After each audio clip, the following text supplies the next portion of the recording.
सभागृहाच्या विधानसभेमध्ये जे विरोधक हवे होते तेवढे काय करतात?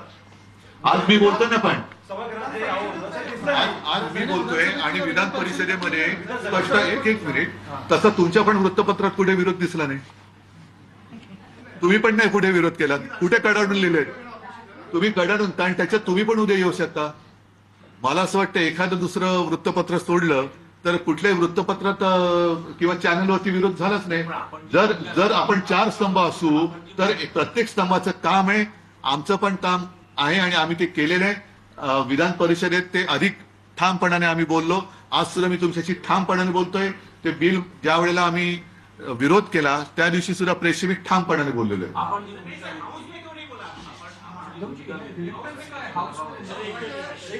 तुम्ही त्याच्यातच रमणार असेल तर रमा, मला त्याच्यात इंटरेस्ट नाहीये.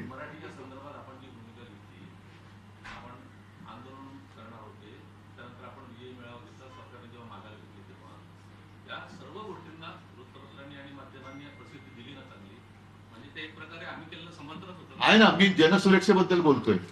मी मराठीच्या मुद्द्यावर बोलतच नाहीये, जनसुरक्षेबद्दल बोलतोय. मराठीच्या मुद्द्यावरती बोलतच नाहीये.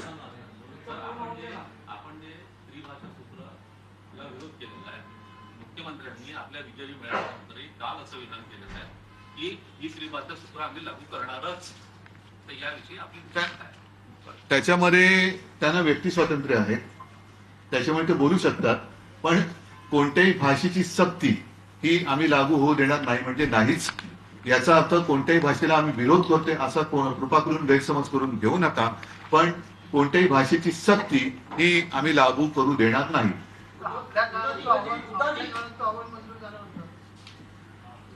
माहिती आहे तुमच्याकडे, ठेवा.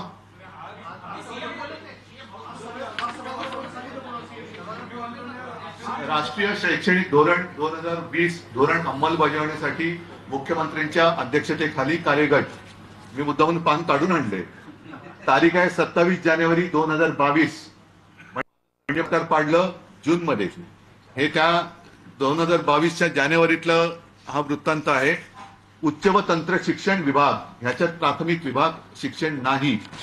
आता त्याच्या 4 ओळी मी वाचतो.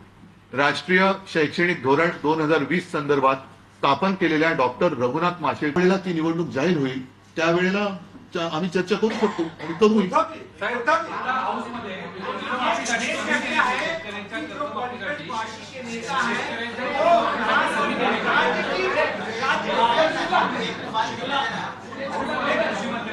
तुम्ही असं जाऊ, तुम्ही बोलत नाही, परत कोणाचा अवमान व्हायचा.